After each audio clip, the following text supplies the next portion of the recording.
اتنا زبردست عمل ہے یہ کہ اگر کوئی یہ عمل کر لے اور اس کے بعد دعا کرے تو اس کی دعا 100% قبول ہوتی ہی ہوتی ہے۔ عمل کیا جائے تو بہت زیادہ مجرب ہے، بہت تجربہ کیا گیا ہے، اور علماء سے ہے، ائمہ طاہرین سے ہے۔ رات میں 12 بجے بہترین ٹائم ہے یہ اس عمل کے لیے۔ بسم اللہ الرحمن الرحیم۔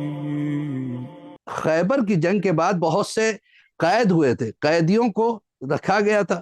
اب وہ چاہتے تھے کہ یعنی اس زمانے میں رسول اللہ نے کہا کہ جس کے پاس پیش کرنے کے لیے کچھ تحفے ہیں اسلام کے لیے تو تحفہ دے کے چلا جائے۔ تو کہا کہ ہمارے پاس تحفے نہیں ہیں، ہم غریب ہیں۔ تو رسول اللہ نے ایک کنڈیشن رکھی، تم میں کتنے ایسے ہیں جو پڑھ سکتے ہیں، جو لکھ سکتے ہیں؟ جو پڑھ لکھ سکتے ہیں وہ ایسا کرے ایک ایک مسلمان کو پڑھائی سکھا دے، لکھنا سکھا دے، اور آزاد ہے، وہ چلا جا سکتا ہے۔ یعنی اس سے پتا چلتا ہے کہ علم کی اہمیت کیا ہے۔ بغیر اس کے جو ہے نا، رسول اللہ نے کہا کہ کوئی آزاد نہیں ہو سکتا جب تک کہ تم اپنا علم، تو کیا مولا نے کیا کہا تھا؟ مولا نے کیا کہا، اگر علم کسی غیر کے پاس بھی ملتا ہے تو حاصل کر لو، اس لیے کہ وہ ہماری میراث ہے، ہم ہی سے گیا ہوا ہے۔ تو اس میں علم حاصل کرنے کے لیے انسان کو نہ عمر کی قید ہے، نہ مرد یا عورت ہونے کی قید ہے، جس حالت میں جب بھی ہے علم حاصل کرنے کی کوشش کی جا سکتی ہے۔ تو بہرحال یہ چیزوں سے نکل کے اب ہم تھوڑا سا اور آگے بڑھیں گے انشاءاللہ۔ مولا کے لیے ملتا ہے، مولا اپنے علم کو پھیلانے کے لیے اتنا شوق تھا مولا کا کہ جب کوئی ان کے پاس آتا نہیں تھا علم حاصل کرنے کے لیے تو صحرا میں نکل جاتے تھے، اور وہاں پہ گڑھا کھود کے اپنے یعنی سر کو اس گڑھے کے اندر رکھ کے وہاں بولا کرتے تھے۔ ایک دن کسی چاہنے والے صحابی نے دیکھ لیا تو کہا، مولا یہ آپ کیا کرتے ہو؟ کہا کہ علی کے سینے میں جو ہے نا علم کے سمندر ٹھاٹے مار رہا ہے، اور یہ سمندر اتنا ٹھاٹے مار رہا ہے لیکن اس کا کوئی لینے والا نہیں۔ کاش میرے سے سوال کرنے والے ہوتے، کاش مجھ سے کوئی پوچھنے والے ہوتے تو میں ان کو علم بتاتا کہ علم کیا ہے۔ تو یہ چیز ہے۔ مولا کے پاس ابن عباس جو ہے نا ایک مرتبہ پہنچے، کہنے لگے مولا قرآن کی تفسیر بیان کیجیے۔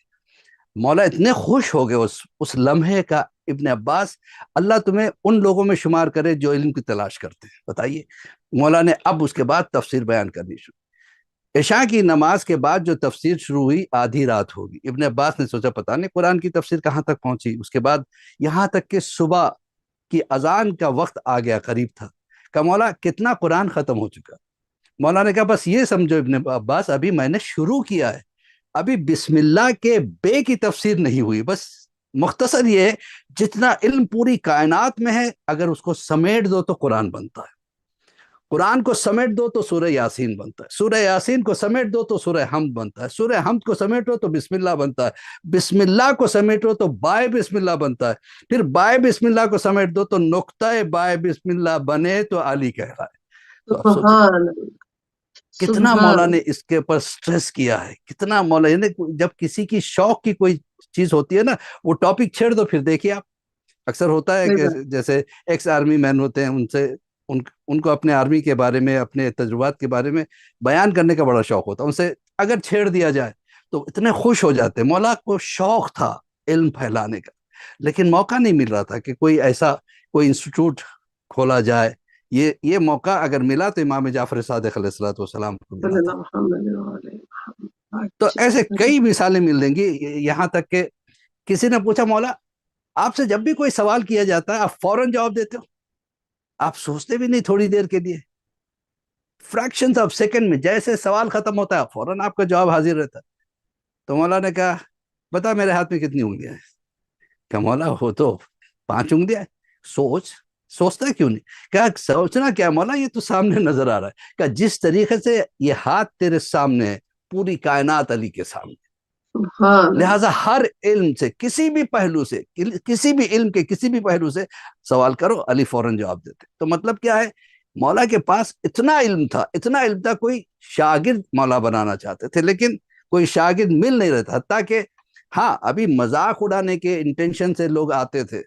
رسول اللہ نے کہا کہ علی کے پاس بے پناہ علم ہے، پوچھ لو علی سے جو کچھ پوچھنا۔ پھر مولا کا یہ سوال کہ پوچھو جو کچھ مجھ سے پوچھنا چاہتے ہو، اس سے پہلے کہ میں تمہارے درمیان سے اٹھ جاؤں، اس لیے کہ مجھے زمین کے یا راستوں سے زیادہ آسمان کے راستوں سے علی واقف ہے. تو اب یہ سوچے. ہاں تو اب اس وقت پہنچا بھی تو ایک شخص پہنچا کہ نا مولا آپ بتا سکتے ہیں میرے سر میں کتنے بال ہیں؟ اب سوچئے، یعنی کسی عالم سے اس قسم کا سوال پوچھے تو وہ برا مان جاتا ہے. تو چچائے کہ مولا کائنات علی ابن ابی طالب علیہ الصلوۃ والسلام جو کہ علم کا شہر جو ہے نا رسول اللہ، اس کا دروازہ علی ہے، تو علی کے پاس آ کے اس طریقے سے بےہودہ سوال، تو مولا نے اس کی جہالت پہ مسکرا کے ایک جملہ کہا. کیا کہا؟ ٹھیک ہے میں بتا تو دوں گا، لیکن گننے کی صلاحیت ہے تیرے میں کہ کتنے بال ہوئے؟ سبحان اب وہ اللہ خاموش ہو گئے. سبحان اللہ. تو کسی نے سوچا کہ علی کو ایسا سوال کر کے الجھا دیا جائے تاکہ وہ جواب کے لیے ان کو ٹائم لگ جائے اور نماز کا وقت آ جائے. تو ہم کہہ سکے مولا اس وقت نماز کا وقت ہے، لیکن مولا نے اس کا یعنی وہ بھی موقع نہیں دیا. کسی نے پوچھا یہ بتائیے ابھی نماز کا وقت ہے، تھوڑی دیر ہے، آ کے سوال کرنے بیٹھ گئے. مولا آپ سے سوال لے کے آئے، کہا بسم اللہ. کہا پورا مکمل جواب چاہیے؟ کہاں بالکل، بتاؤ کیا سوال ہے. کہ یہ بتائیے کتنے جانور انڈے دیتے ہیں، کتنے جانور بچے دیتے ہیں. بہت مشہور سوال ہے یہ مولا سے جو کیا گیا. اب وہ سوچا اب مولا جو ہے نا گنانا شروع کریں گے، فلاں جانور انڈے دیتا ہے، فلاں پرندہ انڈے دیتا ہے، فلاں، اور اس کے بعد جو ہے نا پھر گنانا شروع کریں گے، فلاں جانور بچے دیتا ہے، فلاں جانور بچے دیتا ہے. تو نماز کا وقت آ جائے گا، ہم ٹوکیں گے مولا. مولا نے ایک جملے میں جواب دے دیا کہ جتنے جانور ہیں اس پہ غور کرو، جن کے کان باہر ہے وہ بچے دیتے ہیں، سبحان جن کے اللہ کان اندر ہے وہ انڈے دیتے ہیں. تو علم جو سبحان ہے نا اللہ. مولا کی پہچان ہی علم ہے. رسول بے اللہ شک. نے کہا نا انا مدینۃ العلم والی بابا، میں شہر علم ہوں اور علی اس کے دروازہ ہے. لوگ کوشش کیے، کوئی چھت بننے کی کوشش کیا، کوئی کھڑکی بننے کی، اچھا یہ بھی بھول گئے کہ شہر کی کوئی چھت نہیں ہوتی ہے. بہرحال تو اب کہنے کا مقصد یہ ہے کہ مولا نے حتیٰ کہ مولا حسن علیہ الصلوۃ والسلام کے دور میں معاویہ نے کوشش کیا تھا کہ کسی طریقے سے کوئی پہلو نکال کے علی کی برابری کرنے کی کوشش کرو. کہا کہ علی سخی تھے تو میں بھی سخی ہوں، میں بھی بہت چیزیں بانٹتا ہوں، لہٰذا جو جتنے بھی لوگ ہیں جا کے کہہ دو کہ آج جو ہے نا معاویہ سخاوت دکھانے کے لیے آئے. تو اب یہ ہوا کہ لوگوں کو پتا چلا کہ آج دولت بٹنے والی ہے، سب کے سب لائن میں لگ گئے. اب لمبی لائن لگ گئی، یہاں تک کہ مولا حسن کو پتا چلا. مولا حسن نے کہا کہ اگر یہ سخاوت دکھانے کی کوشش کرتا تو میں نہیں جاتا، لیکن اس نے کمپیر کرنے کی کوشش کی ہے کہ اگر علی سخی تھے تو میں بھی سخی ہوں، لہٰذا میرا جانا ضروری ہے، دفاع واجب ہے. اب امام حسن پہنچے، دوسرے دن امام حسن، اب لائن لگی ہوئی، پہلا دن بٹ چکا، دوسرا دن چالو ہو گیا. جیسے پتا چلا امام حسن آئے تو معاویہ نے کھڑے ہو کے عزت دی، کہا کہ آئیے یہاں پہ بیٹھی. کہا نہیں، میرے لیے یہ جگہ، ایک جگہ امام حسن نے پسند کی، وہاں بیٹھ گئے. دیکھیے امامت کا مزاج کیا ہوتا ہے. بیٹھے مولا، بیٹھنے کے بعد اب کہا معاویہ جس کا جو دماغ ہوتا ہے ویسی سوچ ہوتی ہے. کہا کہ آپ یہ سوچ کے آئے ہوں گے اب تک جو ہے نا کل سے اب تک میری دولت ختم ہوگی بڑھتے بڑھتے. کہا کہ کیوں، ایسی بات نہیں ہے. نہیں میں اس لیے دیکھنے آیا تھا کہ تو کیسے دیتا ہے. کہا کیا مطلب کیسے دیتا ہوں؟ سبحان کہا تو اللہ. نے کہا اگر میرے بابا سخی تھے تو بھی سخی. کہا ہاں وہی تو دکھانا چاہتا. کہ تیرے میں میرے بابا میں بڑا فرق ہے. میرے بابا علم کو دیکھ کے دیتے تھے، کس میں کتنا علم ہے، علم کے حساب سے دیتے، اور تو ایسے ہی دے رہا ہے، جو بھی تیرے سامنے آ رہا ہے تو دے رہا ہے. اب معاویہ نے کہا کہ اب تک جتنا بانٹا گیا اس کو بلاؤ، کون بانٹا ہے. آیا ایک شخص، کہ میں بانٹ رہا تھا. کہا کتنی دولت بڑھ گئی؟ کہ 5,00,000 درہم. اس زمانے میں 5,00,000 درہم بہت بڑی دولت مانی جاتی تھی. کہ 5,00,000 درہم میں نے بانٹ دیے. کہ اتنی ہی دولت لا کے امام حسن کے سامنے رکھ دی. امام حسن نے کہا کیوں؟ کہ نہیں آپ نے کہا آپ کے بابا عقل دیکھ کے دیتے تھے، علم دیکھ کے دیتے تھے، میں بھی علم دیکھ کے دیتا ہوں. اب تک جو تھے وہ اور تھے، آپ اور ہے. یعنی یہ بھی جانتا تھا کہ یہ اور ہیں، امام اور ہوا کرتے. امام کی کا علم کیا ہوتا ہے. امام نے کہا کہ دیکھو میں تم سے دولت لینے نہیں آیا، میں تو دیکھنے آیا تھا کہ تم کیسے بانٹتے ہو. کہ اب میں علم کے حساب سے بانٹوں گا، آپ کے پاس جو علم ہے اس حساب سے میں نے 5,00,000 درہم آپ کے سامنے رکھے. مولا نے کہا مجھے پیسوں کی ضرورت نہیں ہے، مجھے پیسوں کی ضرورت نہیں. کہا لیکن آپ کو لے جانا پڑے گا. اب جب فورس کیا تو امام خاموش ہو گئے. تھوڑی دیر تک گفتگو چلتی رہی، اس کے بعد اٹھے. جیسے مولا حسن اٹھے، معاویہ کا ایک غلام تھا، وہ دیکھ رہا تھا ساقی کوثر کا لال ہے، سامنے اتنی بڑی دولت پڑی ہوئی ہے، لہٰذا کچھ خدمت کر لوں تاکہ مجھے بھی کچھ مل جائے. دوڑ کے امام حسن کے جوتیوں کو سیدھا کی. جیسے جوتیوں کو سیدھا کیا امام نے کہا یہ ساری کی ساری دولت تیری ہے. معاویہ حیران ہو گیا, یہ کیا اتنی بڑی دولت آپ نے ایک چھوٹے سے کام کے لیے دے دی؟ کہ جس کو تو بڑی دولت سمجھتا ہے وہ ہم اپنی جوتی سیدھی کرنے والے کو دے دیتے تو چاہنے والے کو کیا نہیں دیتے ہوں گے. سبحان تو یہ اللہ. چیز ہے.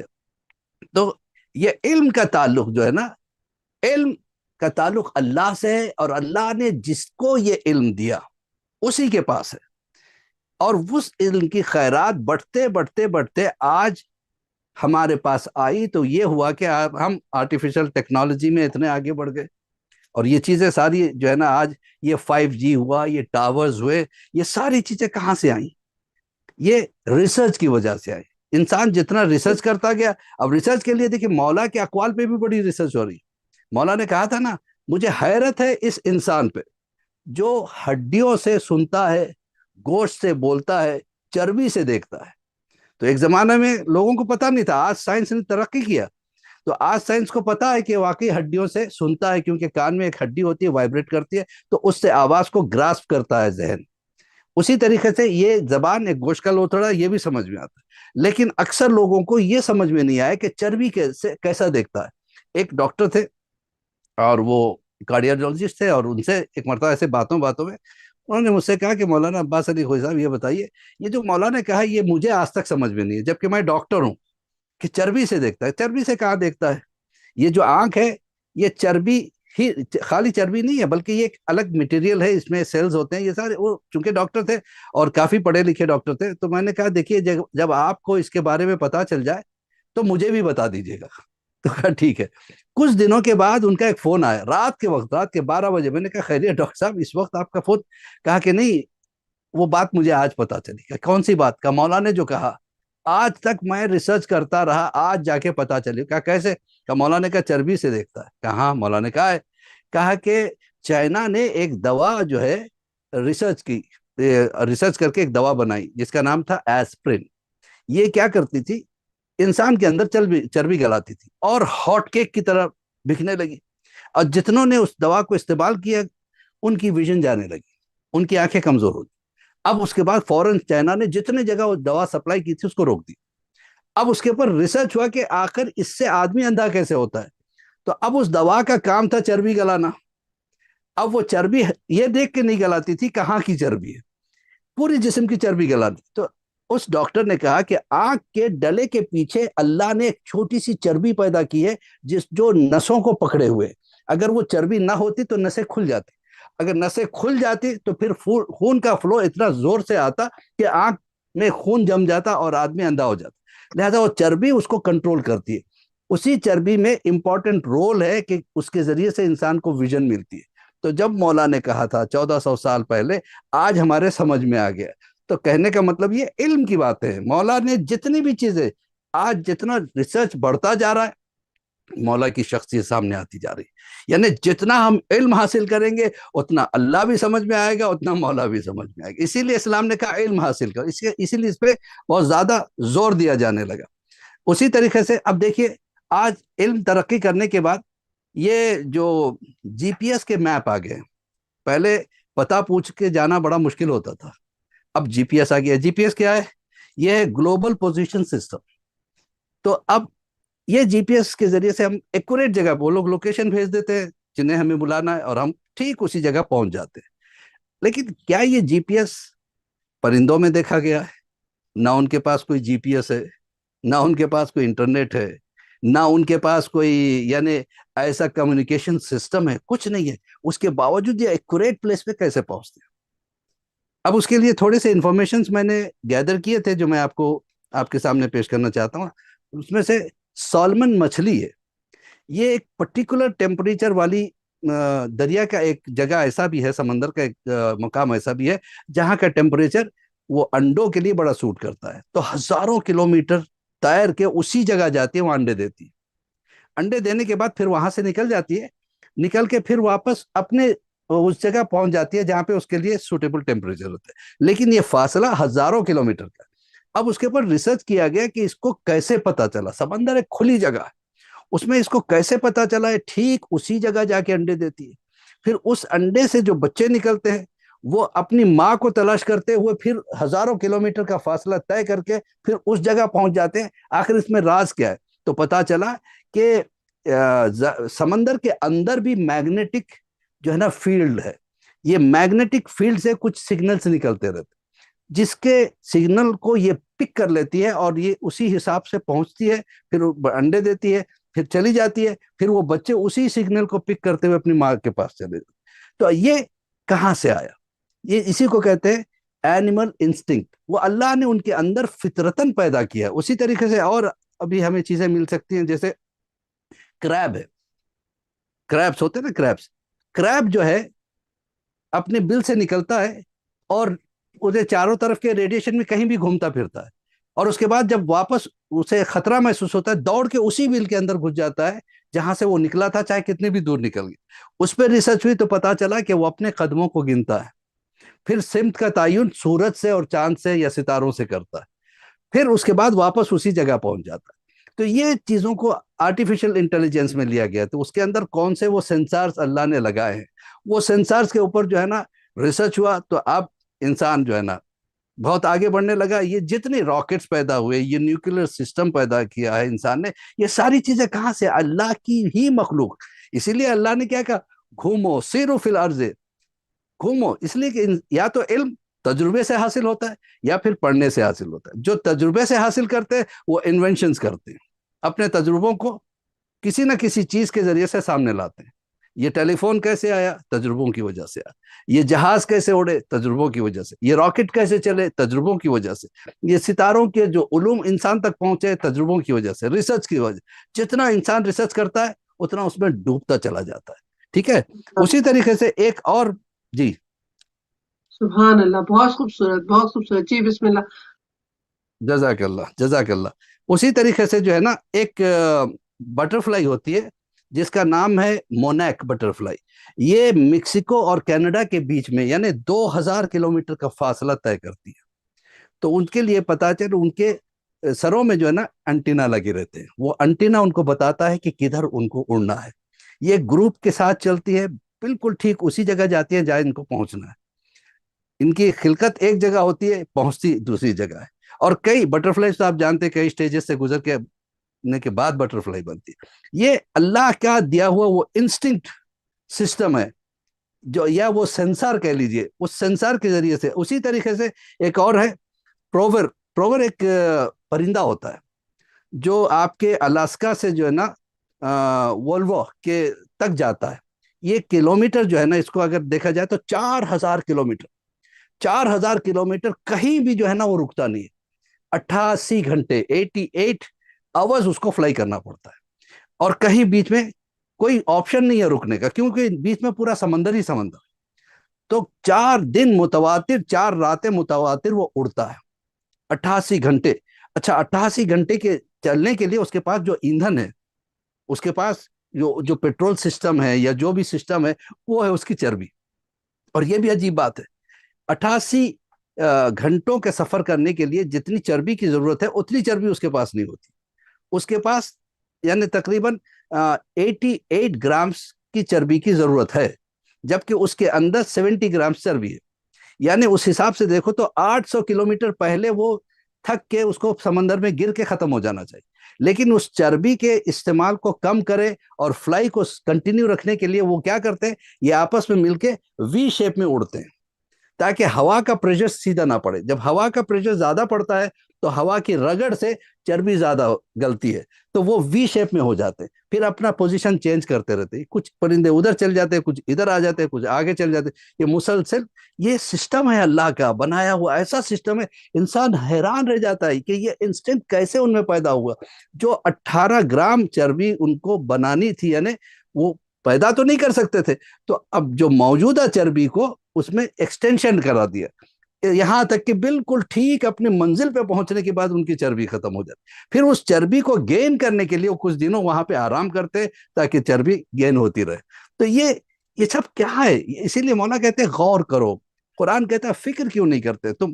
مخلوق پہ فکر کرو. ہم نے کس طریقے سے آسمانوں کو پیدا کیا, ہم نے کس طریقے سے یہ بادلوں کو پیدا کیا, ہم نے کس طریقے سے پانی کو برسایا, کیسے ہوا چلتی ہے, کیسے بجلی کڑکتی ہے, کیسے ایک چھوٹا سا بیج جا کے پودا بنتا ہے, پھر پودا کیسے پیڑ بنتا ہے. پروردگار عالم چاہتا ہے کہ اسلام میں سائنٹسٹ پیدا ہو, پروردگار عالم چاہتا ہے کہ اسلام میں انجینئرز پیدا ہو, پروردگار عالم چاہتا ہے کہ اسلام میں ڈاکٹرز پیدا ہو. لیکن یہ ہماری بد نصیبی ہے کہ ہم یعنی ہمارے بچے علم کی طرف کم بڑھتے ہیں, بزنس میں لگ گئے, نوکری میں چلے گئے. نہیں, اللہ چاہتا ہے کہ ریسرچ کرتے جائے.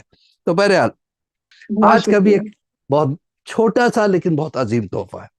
وہ یہ ہے کہ اکثر لوگ شکایت کرتے ہیں, مول صاحب اتنے سال سے دعا مانگتا ہوں, اتنے مہینے سے دعا مانگتا ہوں, اتنے دنوں سے دعا مانگتا ہوں, لیکن دعا قبول نہیں ہوتی ہے. تو اس کے لیے ائمہ معصومین علیہ الصلوۃ والسلام کا بتایا ہوا ایک چھوٹا سا عمل ہے, لیکن اتنا زبردست عمل ہے یہ کہ اگر کوئی یہ عمل کر لے اور اس کے بعد دعا کرے تو اس کی دعا 100% قبول ہوتی ہی ہوتی ہے. ہاں, اگر کسی وجہ سے نہ ہوئی تو اس میں اللہ کی مصلحت اور اسی انسان کی بھلائی ہوتی ہے. وہ کیا ہے؟ وہ یہ ہے کہ یعنی 2 رکعت نماز حاجت پڑھے صبح کی نماز کی طرح, اور حاجت کو دماغ میں رکھیں کس حاجت کے لیے ہم یہ نماز پڑھ رہے ہیں. اس کے بعد سجدے میں جائے, 3 مرتبہ صلوات پڑھیں گے, اور 7 مرتبہ یا ارحم الراحمین, یا ارحم الراحمین. جلد بازی کی کوئی ضرورت نہیں, سکون کے ساتھ, اطمینان کے ساتھ ایسے پکارے جیسے ہم اللہ کو دیکھ رہے ہیں یا اللہ ہمیں دیکھ رہا ہے. یا ارحم الراحمین. اگر ہو سکے تو بلند آواز میں, اگر یہ چھت پہ اگر یہ عمل کیا جائے رات کے وقت, خاص کر رات کے 12 بجے یا نماز شب جو آپ اٹھتے ہیں اس وقت جو ہے نا, اگر یہ عمل کیا جائے تو بہت زیادہ مجرب ہے, بہت تجربہ کیا گیا ہے اور علماء سے ہے, ائمہ طاہرین سے ہے. 7 مرتبہ ہم کہیں گے یا ارحم الراحمین, اس کے بعد 3 مرتبہ صلوات پڑھیں گے, پھر ہم جو دعا کریں گے 100% انشاءاللہ وہ دعا ضرور قبول ہوتی ہے. اگر نہیں ہوتی ہے تو اس میں ہماری ہی بھلائی ہوتی ہے یا اللہ کی طرف سے کوئی مصلحت ہوتی ہے. تو یہ آج کا چھوٹا سا تحفہ. اب ہم آگے بڑھتے ہیں علم اور صاحب ایک قطع علم کے کلامی لیے. کی معافی، قطع جی کلامی کی. جی جی آپ نے فرمایا کہ نماز صبح سے پہلے یا بعد میں 2 رکعت نماز پڑھنی، یہ کلیئر کر دیجیے. اور دوسرا یہ کہ یہ آپ نے یاد, فرمایا کہ ہاں, جی جی یہ جو ہے نا رات میں 12 بجے بہترین ٹائم ہے یہ اس عمل کے لیے. اگر اس وقت نہیں کر سکتے تو نماز شب کے لیے جو اٹھیں گے ہم اس وقت یہ عمل کریں گے, اور نماز حاجت نماز صبح کی طرح پڑھیں گے. یہ یعنی ٹھیک ہے. کوئی ڈفرنس نہیں, بالکل جیسے نماز صبح پڑھتے ہیں, فجر کی جو نماز پڑھتے ہیں, اس کا طریقہ وہی ہے بالکل. یعنی نیت کریں گے کہ 2 رکعت نماز حاجت پڑھتی ہوں یا پڑھتا ہوں میں فلاں حاجت کے لیے قربتاً اللہ. 2 رکعت نماز یعنی الحم کوئی بھی سورہ پہلی رکعت میں, اور پریفربلی اگر انا انزلنا کوئی پڑھتا ہے تو بہت اچھا ہے, یا انا اعطینا پڑھ لے. بہرحال دوسری رکعت میں 1 الحم قل اللہ, پھر قنوت, پھر تشہد یا رکوع سجود تشہد سلام. تو بالکل صبح کی نماز کی طرح جو ہے نا انسان پڑھ رہا ہے, اور اس کے بعد سجدے میں جائے. اپنی پوری توجہ, فوکسنگ ضروری ہے. اکثر کیا ہوتا ہے ہم فوکس نہیں کرتے.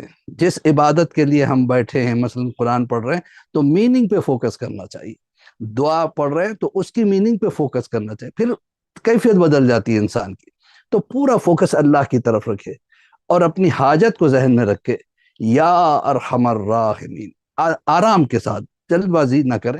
7 مرتبہ پڑھنا ہے, پھر 3 مرتبہ صلوات شروع میں, 3 مرتبہ صلوات آخر میں, پھر جو دعا کریں گے انشاءاللہ وہ پوری ہوگی. رائٹ. اگر زیر آسمان اب نہ جا سکے تو اندر بھی پڑھ سکتے ہیں. ہاں پڑھ سکتے ہیں, بالکل پڑھ سکتے ہیں, لیکن کچھ چیزیں ہیں جس کو بآواز بلند پڑھنے کا بھی تاکید کی گئی ہے. ایسے اندر ویسے تو کچھ نہ بھی کہے انسان تو اللہ جانتا ہے ہماری حاجت کیا ہے, لیکن کہنا اسے پسند آتا ہے. اور اسی ہاں طریقے سے جیسے سورہ الحم نماز میں ہم بآواز بلند پڑھتے ہیں, دوسرا سورہ بآواز بلند پڑھتے ہیں, یعنی ظہر اثر کو چھوڑ کے. دیگر نمازوں میں جیسے پہلی رکعت میں, دوسری رکعت میں اس کی بات کر رہا ہوں, تو اس میں جو ہے نا تاکید ہے کہ آواز کے ساتھ پڑھے, تو اس میں زیادہ, کیونکہ آواز کے ساتھ پڑھنے میں ایک چیز اور سائنٹیفکلی جب ہم آواز نکالتے ہیں تو ہمارا دماغ اس کے ساتھ ریلیٹ ہوتا ہے. اگر دھیمی طریقے سے اندر ہی اندر ہم پڑھتے ہیں تو دماغ اس کے اوپر فوکس نہیں کر پاتا ہے. تو دماغ آواز، جب آواز نکلتی ہے تو ایک فنکشن ہوتا ہے، باڈی کا ایک فنکشن ہے، جیسے بھی کوئی فنکشن ہوتا ہے تو فوراً دماغ کے اندر جو نیورونز ہوتے ہیں اس کی طرف متوجہ ہو جاتے ہیں، تو اس میں فوکسنگ ملتی ہے، تو یہ چیز ہے، تو آواز کے ساتھ پڑھنے میں یہ فائدہ. ہاں اگر کوئی دھیرے سے پڑھنا چاہے تو بھی پڑھ سکتا ہے.